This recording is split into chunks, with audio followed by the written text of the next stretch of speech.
For those watching this video, we are back to Less Innocent Blood Sea Strap. It's all flying instinctively. That's right. This week, we were looking at part 3 of this book, which contains chapters 5, 6, and 7. These chapters have a lot more storytelling, right? There's a lot more of the kind of what was actually happening, a little less of the kind of ethical and theological reflection. Maybe get into a lot of the kind of brass tacks of what was actually happening. So before we get into some of those specifics, I have a few passages I hope we get to. Just general reactions and thoughts. These chapters were Burned Shoes and the Quakers, The Spirit of the Presbytery, and the Inspired Amateurs. Any stories or things I stick out to you? don't know if it was in this part or not, but the passages that struck me was he went to the group, I guess like his church council or whatever, and was talking about this idea, and they said, well, it's fine time you caught up to us. Yeah. I guess it was earlier grounds of doing some of it, and he finally got it legitimized. Like, I don't know, but it just, that struck me as they were already doing it, and he was, for me, was just catching up to them. Yeah. And there was another part where he went to them to offer his resignation because he was starting to get pressure from the higher ups in the French Protestant church. And they said, no, we don't accept your resignation. Keep going. Yeah. That's one of the things we've touched on that made this happen was it wasn't just him, but it was the people who were there and their history and their temperament. He inspired them. He went around and sat in their kitchens and built those relationships. Had the Bible study with the, what do they call them? Responsable? I don't know French. And then they would go and do Bible studies with others. So he built a lot of relationships there. And yeah, so by the time he said, hey, let's do this, they're like, okay, good. Finally on the same page. I was impressed by the way that their view on why they are helping people, Andre thought that he looked at it from a biblical, theological perspective, and she just said, well, you need to do it because you need to do it. Mhm. And it was like, they had quite different views on the reasons why they were doing it, but they still got along so well, which kind of reminded me of us. We had different views, but we managed to believe the same things a lot. Yeah, I remember that they said that Andre had the theological, Right. and all these spiritual and almost mystical reasons why you do this, and the kind of horizontal. And Magda was just see some of it, but she would wait at the door for people to come in, and of course she would help, and he would go right out the door. She didn't like it when he tried to make little biblical or theological reasons for her to do it. Yeah, she didn't have time for that. Yeah. Just like the water in his face, that was hilarious. Yes, yeah, he threw a little cup full, and she threw the whole picture, and then they all left. Yeah. What were you gonna say, Jeffrey? I was gonna say, it was, what way he did things, I guess they had a gal that was helping in the house with the children and cooking and whatever, and he told her she was a good Christian, even though she was Jewish. Yep. Yeah, and the response when the author talked to her years later, she said, oh, it wasn't that, he was ignoring that I was a Jew. That was just how he said it when he said you're helping other people. Yeah, they really reduced everything down to what do these people need? How do we help these people? Well, that's what they said in there in a couple places. He didn't recognize, or I guess the community as a whole didn't recognize Jew or German or French or Spanish, whatever. It was just somebody that needed help and they were gonna help. Yep. It was interesting in the history part of this, where they were explaining how, what happened in the 1600s and stuff, and how that affected how they looked on authority and stuff. And from that point on, they were afraid to go against what the authority said you should do. Yeah. Yeah, if your people and your community have this history of persecution and, having the whole villages wiped out. I mean, they even said, I wrote down, there was an intermingling of privacy and communion, right? That the town was closed off to, they would welcome visitors, they would take care of these folks that needed it, but they weren't gonna spread what they were doing around. They weren't gonna tell anybody. They didn't care if the government was gonna come after them, but they would also still be careful. You're right, they had a very deep history of not trusting those authorities. Their basic religion would do that because they were segregated that way too, so I can see why they would have an attitude about not talking about outsiders. Yeah. It's like the Amish today, basically. Sure. And yeah, the Protestant community in France was definitely in the minority and had been persecuted over the centuries. Then, they talked a little bit about the relationship they had with the Catholic Church in France. They knew the ones that would help, right? But otherwise they didn't try to build a big coalition. They just, if there's a Catholic over there that'll help, then they can help, cool. Didn't matter that they were Catholic, but at the same time, they weren't going to, go next door to the other Catholic church and say, hey, let's work together on this. Yeah. And everything they did, even if it was on the surface, what was Margaret saying, somebody comes in the door, will come in, of course, come in. Of course I'll help you. A lot of the other people they interviewed them, well, of course we help. We weren't doing it to be good Christians, we did it because they needed help. But at the same time, they were a religious community, and the pastors preached over and over again on the Sermon on the Mount, the Good Samaritan, if somebody needs help, you help. And so there was Bible and prayer and sort of the Bible's teaching on how to serve others. That was still part of it. That was still part of what inspired and kept them going. At least from the whole. So, Andre brought his reasoning and his justification why he would do this because of Jesus. Jesus would die for everybody, that everybody was so precious in God's sight that Jesus would die for them, and they were that precious for him too, and that's what he taught him. So they might have just said, okay, they might not have dwelt too much on it, but it was still there. The way he did his sermons, it was kind of like he started down and then he built it up and built it up and back. Yeah. Yeah, I don't know if I've ever gotten the whole congregation in tears preaching before. Is that a goal? No. It might depend on the circumstances, but hopefully we don't get to this where they. Lent is a good time for that. Yeah. Well, the other thing I found fascinating was, it just seems like there was sort of a laissez-faire attitude from the government towards what they were doing, because they didn't, as thorough as they were in doing other stuff, it just seems like they just sort of overlooked this little community. I don't know if it was that remote or what.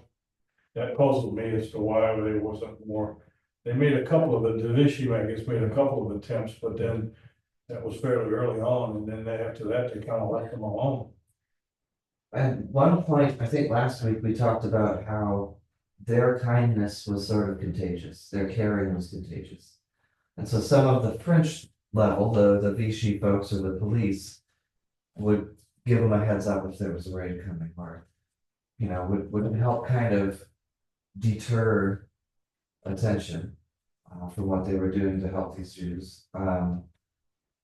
But there is a later chapter where people are fleeing the Gestapo, so eventually some stuff does come at them, but you're right, that's one of the miraculous parts of the story, is how they were able to keep going on this little island, on this little plateau in the middle of all the other kind of atrocities that were going on. I mean, this section referenced a bunch of times what had happened in Paris, that we talked about last week, the rounding up all the Jewish folks in Paris and shoving them in that stadium and starving them and humiliating them, and they were getting sick, and, you know, dying of heat exhaustion, some committed suicide, and then shipping them off. So, what they said was work camps, but it was really what they eventually found out was a concentration.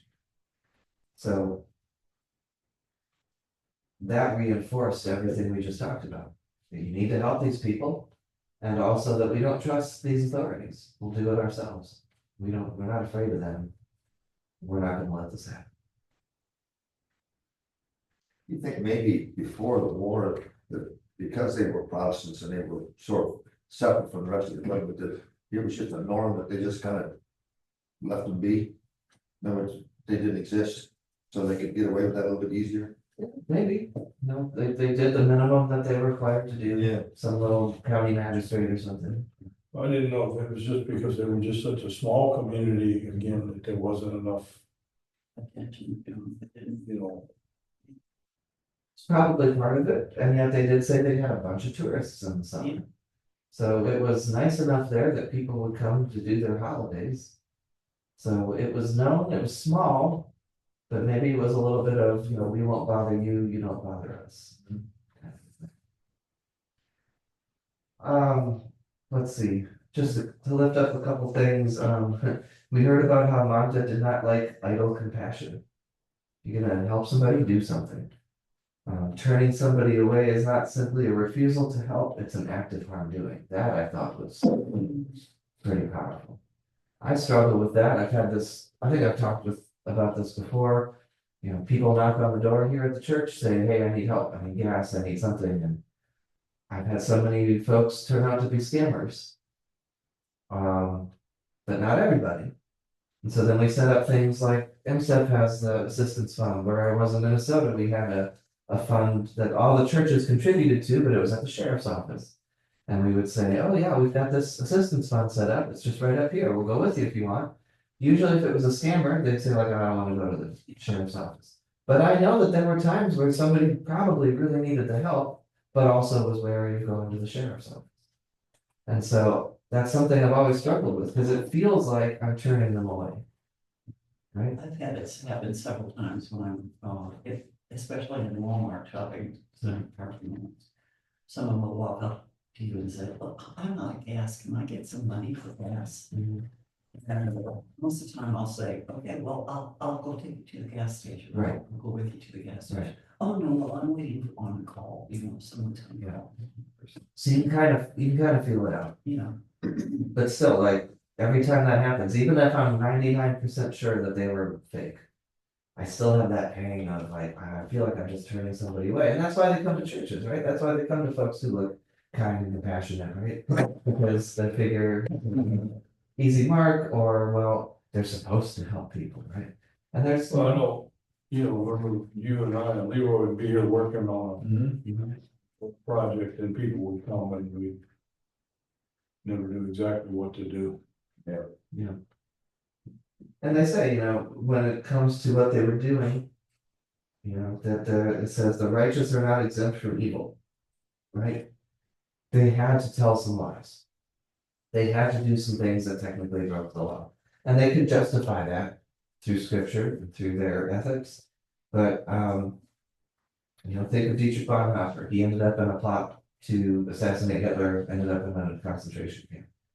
You know, but he was one of the greatest theologians of the time and wrote all about ethics and helping your neighbor. And, you know, I think he would have also been a proponent of nonviolence. And yet, he didn't see any other way out of it. Luther said that we're simultaneously saints and sinners, right? No one's ever going to be perfect. You do your best. You know, he even said to Melanchthon, well, if this whole Reformation thing, if all that we're doing is sinful, then I guess we better sin boldly and, rely on God's forgiveness even, right? So it says that, Andre Chocme was a man as much with others as he was for others, because he put himself right there with them, consequences and all. We got the story about his interaction with the Quakers, that organization, and they were much more upfront, but then they ended up having to leave France. But they still found ways to support each other and pray for each other and work parallel, if not always, together, especially when it came to helping children that were coming through. We had a great presentation Wednesday night from two of the folks from Encircle. And one of the things they talked about was their ministry with unaccompanied minors who end up at the border, some of them as young as 5, up to their teenage years, and all the things they have to do, not just to find them a place, but to protect them, make sure that the family member they were going to really was a family member and not a trafficker, to make sure that they were protected and in a safe place and not just caught, in a, rather, it would be better to be with somebody in their house than it would be in some, detention center. So kind of along those same lines, these children are innocent, so let's make sure we protect them first and foremost.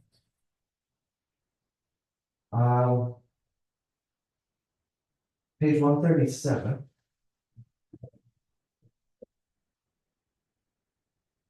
Second paragraph down, one that starts with Chalmers. Did somebody read that? Do you need a book? I didn't bring one with me. My wife told me where it was. Okay. Yeah. We might have some extras. Well, I think there's still one of them. Chalmers had a better reason for wanting, what's his trust name? Chocme to work in his village. He told Chocme it is difficult to find French communities which will agree to run the risk of receiving guests who are so dangerous. Not many communities had the leadership or the will to put their lives and possibly the very existence of a community itself in danger. Most communities were too concerned with their own self-interest, their own self-preservation to undertake such a task.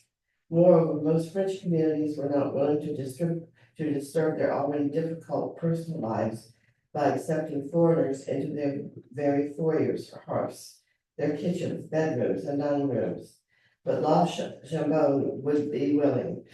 Churchmay could vouch for that. Thank you. So he took on all the consequences. Was this about the time where I told you about that one town, they completely killed everybody in it? Was it about the same time or did that come after? I don't know the timing of that, but this section is in the 1940 through 44. So yes, it would have been. So things were ramping up for Sure, sure. they would have known about that town being wiped out. Somewhere in here, they talked about a village that they Eliminated everybody. nearby got wiped out, I Yeah. thought. I think that one was in the past, Oh, okay. but I know that, Yeah. It was very brutal. But yeah, I mean, most folks wouldn't risk it, but this place would. And when you look at the stories of, Lutheran churches in Germany, for instance, a lot of it did come down to self-preservation. Most folks in Germany either got hoodwinked or went along with it, but a lot of them just kind of tried to keep their heads down. They didn't want to get the attention or get the wrath brought down on them, so yeah. Yeah, it's about that, what the Christian leaders in Germany during the war, when they wouldn't stand up for the Jews, and they were just trying to make sure that they were okay. So that if they disagreed with them, then they were not.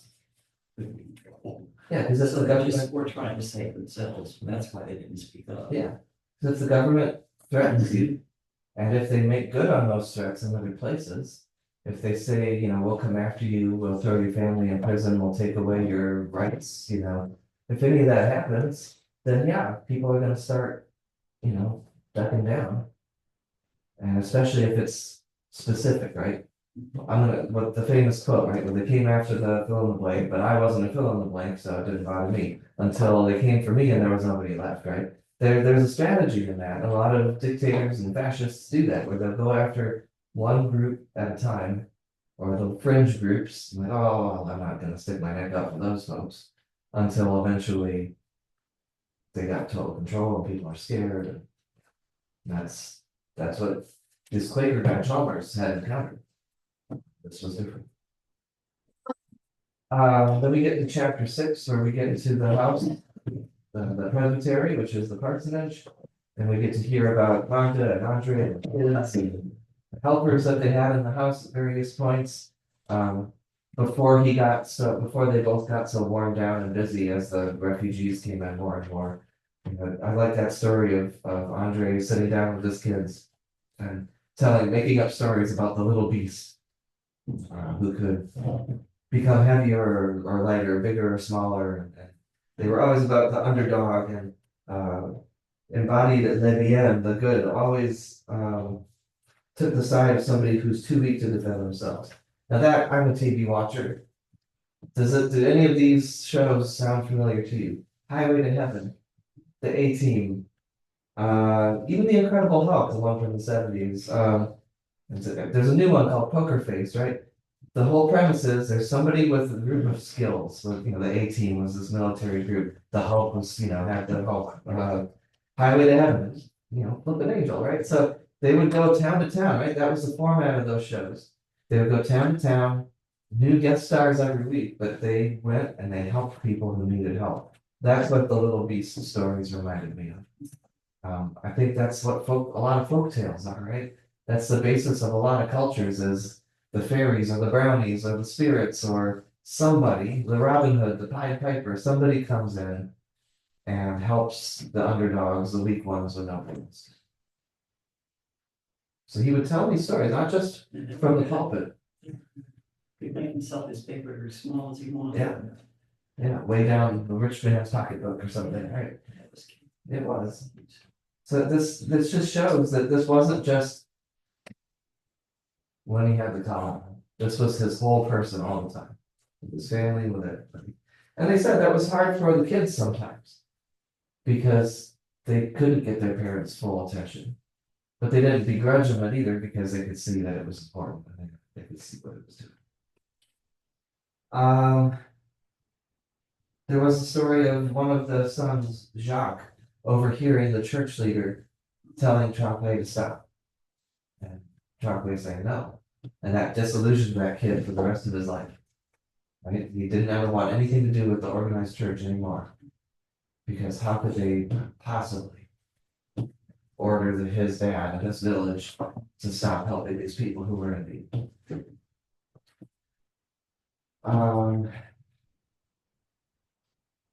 There's a French word, oh boy, I know, not the French, sourmene, something like that, sourmage, which is not too much, right?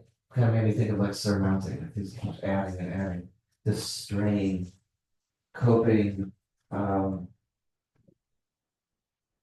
working, and it wasn't glamorous, and they had to go without food, and there was always the danger, but they didn't stop, right? But there was definitely a strain there on Andre and Magda, but on the kids. And then they bring in this nun, Alice Rainier, or Gispa, because it was an acronym for her to remind herself to find joy, because all of these people have, as kind and generous as they were, apparently all of them also had like very short fuses. And you get angry at people and yell at them and then apologize.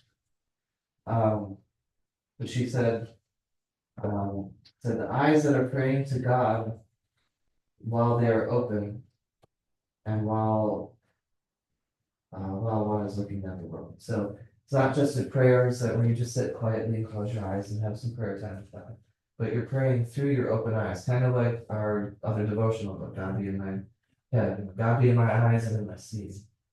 Right? So help me see like God sees. Help me see in others what their needs are.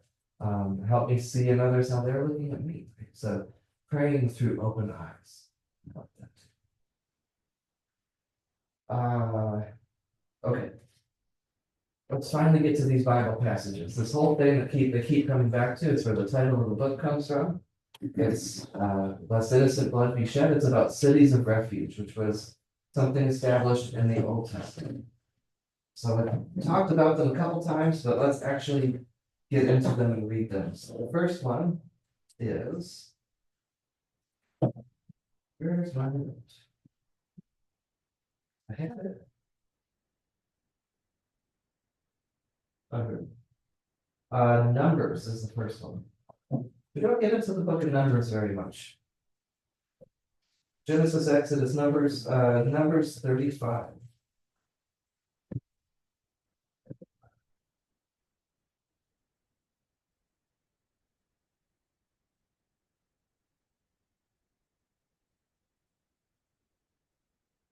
So let's see, could somebody read verses 9 through 12, and we'll just switch off at each paragraph. We'll go all the way, starting at verse 9, all the way through verse 31.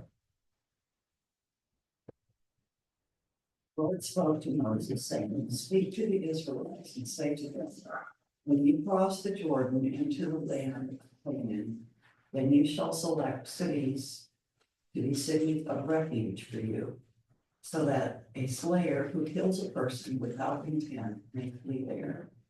The cities shall be for you a refuge from the avenger, so that the slayer may not die until there is a trial before the congregation. I'll let somebody else read this, my eyes are Okay.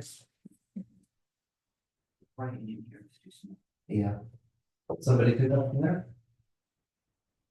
Which one? Oh, sorry, Numbers chapter 35, verse 13. Chapter 35. 13. is where- 13, Mhm. choose 6 cities, 3 east of the Jordan and 3 in the land of Canaan. These will serve as cities of refuge for Israelites and for foreigners who are temporary or permanent residents. Anyone who kills someone accidentally can escape to one of them. If, however, a man uses a weapon of iron or stone or wood to kill someone, he is guilty of murder and is to be put to death. The dead man's nearest relative has the responsibility of putting the murderer to death. When he finds him, he is to kill him. If a man hates someone and kills him by pushing him down or by throwing something at him or by striking him with his fists, he is guilty of murder and he is to be put to death. The dead man's nearest relative has the responsibility of putting the murderer to death. When he finds him, he is to kill him. But suppose a man accidentally kills someone he does not hate, whether by pushing him down or by throwing something at him. Or suppose that without looking, a man throws a stone and kills someone whom he did not intend to hurt and who is not his enemy. In such cases, the community shall judge in favor of the man who caused the death and not in favor of the dead man's relative who is seeking the revenge. The community is to rescue the man guilty of manslaughter from the dead man's relative, and they are to return him to the city and refuge to which he had escaped. He must live there until the death of the man who is then high priest. If the man guilty of manslaughter leaves the city of refuge to which he has escaped, and if the dead man's relative find him and kills him, this act of revenge is not murder. The man guilty of manslaughter must remain in the city of refuge until the death of the high priest, but after that he may return home. These rules apply to you and your descendants wherever you may live. The man accused of murder may be found guilty and put to death only on the evidence of 2 or more witnesses. The evidence of 1 witness is not sufficient to support an accusation of murder. A murderer must be put to death. He cannot escape his penalty by the payment of money. If a man is fled to a city of refuge, do not allow him to make a payment in order to return home before the death of the high priest. That's good. All right, thank you. Yeah, so, okay, some Old Testament penal code here. But it recognizes, I mean, long story short, accidents happen. Or sometimes you lose your temper, but maybe you didn't mean it, right? That's what manslaughter is, right? You still cause somebody's death, but without that component of intent or enmity. This is how they handle it, to avoid the avenger, right? The kind of blood payment. You go to the city of refuge until there's a trial. And there's all the statutes to set this up. You know, here's the exceptions, here's here's the loophole, but here's how it's gonna work. Two things. One, as they say in the book, they took, the folks in Les Chambon, Chocmay and Tees, they took this and they said, well, if it would apply to somebody accused of manslaughter, surely it would apply to these innocent refugees. And they extend this to not just the Israelites, but to the aliens, whether they're temporary or permanent, in their midst. So they took that and applied it. And then also think of the Sermon on the Mount, which is one of the things they preach the most.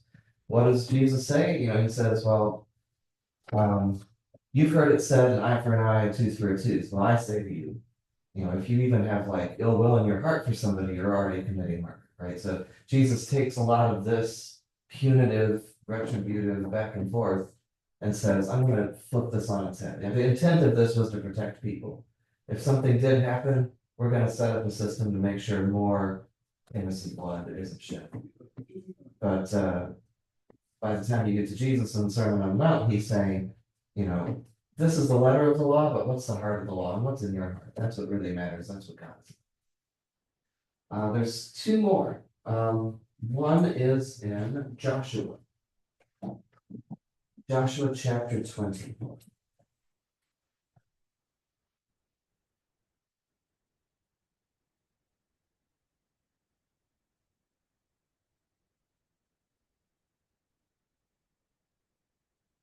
You want me to read this one? Joshua, what? Chapter 20, 1 through 9. No? All right.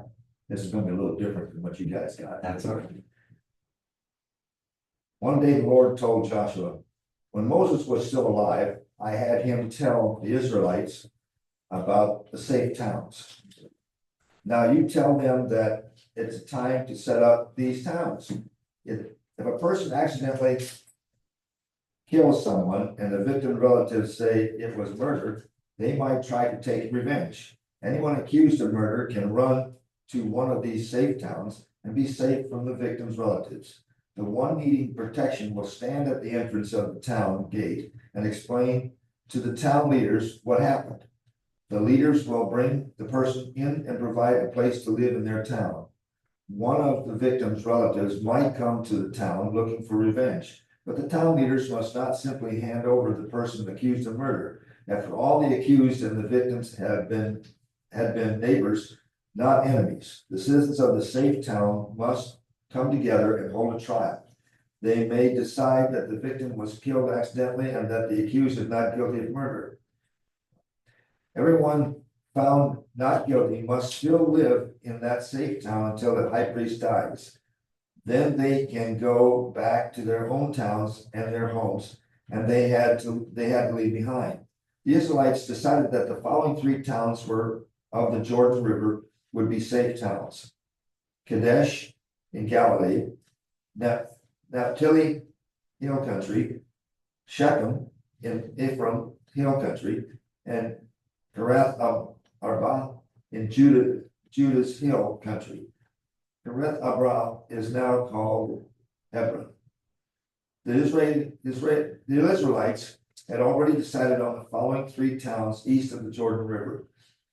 Bezar is the desert flatlands of Reuben. Ramoth is Gilead, which was a town that belonged to Gad, and Golan in Bashan, which belongs to Manasseh. The safe towns were set up so that if Israelites or even foreigners who lived in Israel accidentally killed someone, they could run to one of these towns. They would be safe until a trial could be held, and if one of the victim's relatives came looking for the revenge. We don't stop, right? Well, sure. Nine? Yeah. So there you go. It was told to them in Numbers before they got to the Promised Land. Joshua is the book that gets them in the Promised Land, gets things established, and they follow them through. We even have the names of the towns, recap the law. The last one is Deuteronomy, and that's the one that they quote the most. The last one is just back one book, to Deuteronomy chapter 19.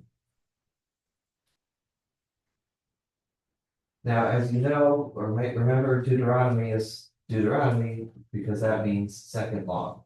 So it's basically a repeat. So whatever they heard in Numbers or in Exodus or in Leviticus at the beginning of their journey or during the wilderness gets kind of recapped in Deuteronomy. So I'll do this one. When the Lord your God has cut off the nations whose land the Lord your God is giving you, you have dispossessed them and settled in their towns and in their houses. You shall set apart 3 cities in the land that the Lord your God is giving you to possess.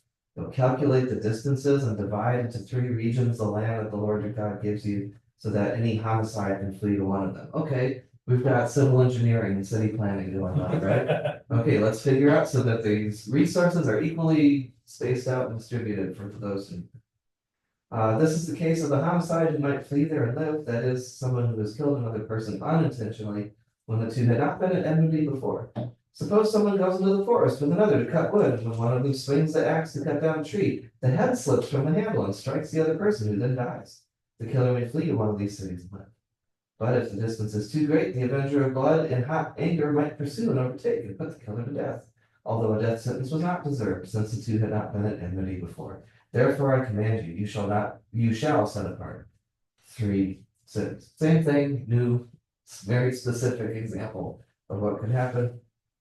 If the Lord your God enlarges your territory, as he swore to your ancestors, and he will give you all the land that he promised your ancestors to give you, provided you diligently observe this entire commandment that I command you today, by loving the Lord your God and walking always in his ways, then you'll add 3 more cities, so that the blood of an innocent person may not be shed. There it is. So that the blood of an innocent person may not be shed in the land that the Lord your God is giving you as an inheritance, thereby bringing blood guilt upon you. Think of where they came from, right? They came from Egypt, where they were taskmasters and they were slaves and they were, crying out for help to God. They don't want that for their community, right? So if something happens, we don't want innocent blood to be shed. And the last one, but if someone at enmity with another lies in wait and attacks, takes the life of that person, then flees into one of these cities, then the elders of the killer's city shall send to have the culprit taken from there and handed over to the avenger of blood to be put to death. Show no pity. You shall purge the guilt of innocent blood from Israel, so that it may go on. Right? So very black and white. You did it on purpose, you're done. It was an accident, we're going to make sure that you have a trial and you're safe. I'm better off today with due process, right? Innocent till proven guilty. Yes, there's flaws, but I'd rather that everybody have a chance to have their case and have the punishment handed out than it just being a little kind of mob justice, right? Hatfield McCoy's type. Yeah. It said something different in here. What did you have? Not in the Bible, but in the book, it said something about, even if the person is evil, he's still, God loves him and he created him and he's so precious to God. Yeah. And so you shouldn't harm somebody who's precious to God. Yeah, I mean, this is all very, very Old Testament, right? Yeah. And Jesus was always the end game, but it took until Jesus coming and reinterpreting all of this, kind of reprioritizing all of this. So Trockman and these folks are seeing it through the lens of Jesus, who thought even his enemies were so precious that he said to forgive them while dying on the cross. Right? So they see these through a different lens. So they take the heart of it, which is protect the innocent, but they expand it to say, consequences, accountability, but nonviolence. We're not going to kill anybody because every single person is precious. They take it. So had you ever read or heard these passages before? I've read it. Sure. Let me rephrase that. Have these passages ever stuck with you before? Have you ever dug into them before? Because honestly, it feels like it's just a part of the list of laws. Yeah. I'm trying to remember who I heard say it, probably 30, 40 years ago. I would rather see 10 guilty people go free than 1 innocent person convicted. Yeah, I would agree with that. I think we can fix a lot of things in our country and in our legal system, but I'd rather, what you just said. I'm not sure I agree with that. I was just saying, I'm not sure I let ten I'm not murderers sure go I free. agree. It almost sounds like, okay, God, do what you want. Well, I can't see why you should. It sounds Well, good, let but them keep doing what they're it doing. sounds good, but in real life, I don't think that's a good idea. Well, the way I took it wasn't just, oh, let them do what they're gonna do. But if somebody maybe gets off on a legal technicality, as opposed to somebody, on death row for something they didn't do. You can recatch the person later, hopefully they don't do more damage, but yeah, you're right, it's messy. Well, I go to the theory of the first time, shame on you, the second time, shame on me. Sure. Yes. Yeah, Yeah, I mean, if you give him free, and it doesn't change his ways, then he deserves a rap. but now we're getting into the complicated, right? I- Death penalty and then, As a police officer, I've had people I knew committed some heinous crime, but I couldn't prove it. and what I've heard some people say too is. I don't want somebody else to lose those rights or that process, because that means if somebody says, well. Basically screw it, I know they're guilty, then that same thing could happen. I could be judged guilty without having a chance to plead not guilty. So this kind of a slippery slope. But yeah, if this makes you uncomfortable, if this makes you feel like I gotta wrestle with things, that's kind of the point. That's what May and the folks there were doing. How do we help these people? Well, we know we're breaking some laws, we know we're putting ourselves at risk. But let's weigh the benefits and costs, and for them, they came out to a different number in their accounting than a lot of these other villages. We talked about some of this stuff. I do want to get to one more passage for sure, chapter 7, two more, I guess. Chapter 7 has a lot of stories about kind of the bullseye, right? Here's the church, and then it kind of goes to the town and the farms and the other groups that were helping. So it just kind of gives you the lay of the land of the resistance and what they were doing to help. There's one passage from chapter 7 I want to hit, and I want to go back to chapter 6. Page 195.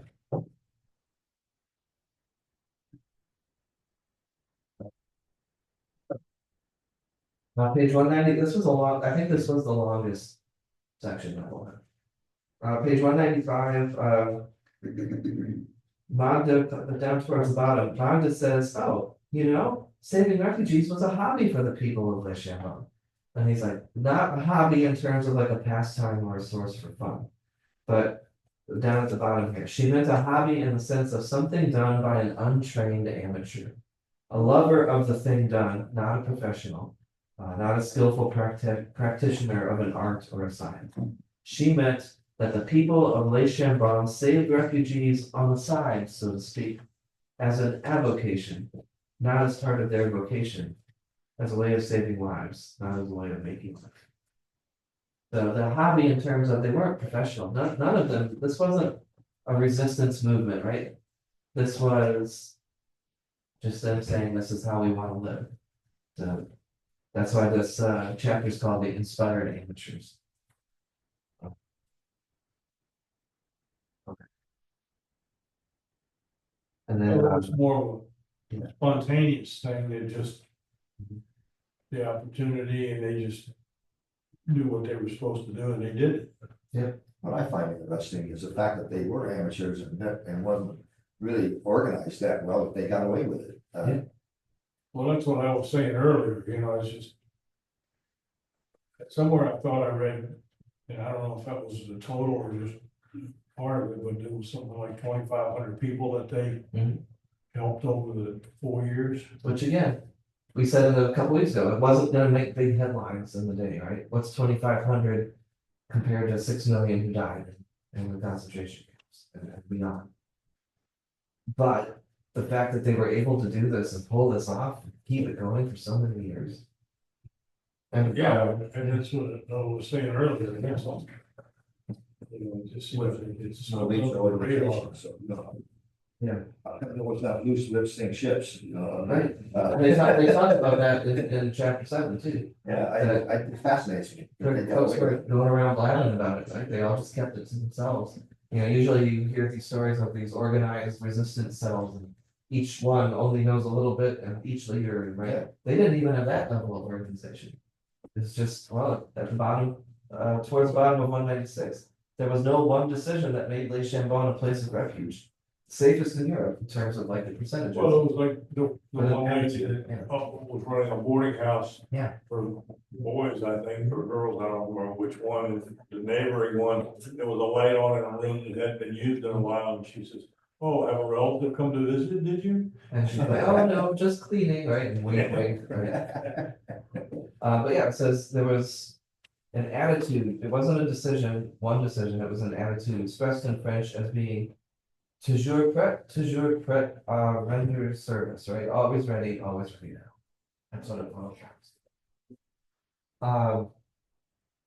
to. One other one I really want to get to is on page 159. So I'll hit this really quick and then we gotta wrap up. We're running out of time. But page 159, very, very last line there at the bottom. Magda felt a simple responsibility to help a person whom God or chance had brought to her door. Trocmé had a religious conviction that gave shape and direction to his actions as much as his own warm temperament did. Throughout his mature life, he stated that conviction in many forms, conversations, sermons, lectures, and writings, but he never stated it more concisely than he did in an article in 1955. Basic truth has been taught to us by Jesus Christ. What is it? The person of any one man is so important in the eyes of God, so central to his whole of his creation, that the unique, perfect being, Jesus, A, sacrificed his earthly life for that one man in the street, and B, sacrificed his perfection by taking the blame for his sins in order to save that single man. Salvation has been accomplished without any regard to the moral value of the saved man. Right? While we were giving away my sermon a little bit, but think of Paul and Romans, right? While we were still dead in sin, Christ came to save us. Prodigal son, while he was still far off, the Father came out and embraced it. Didn't have to be there, be perfect first. He believed that beneath and pervading the personal qualities and moral strengths and weaknesses of a human being, there's something immensely valuable, something beyond all price.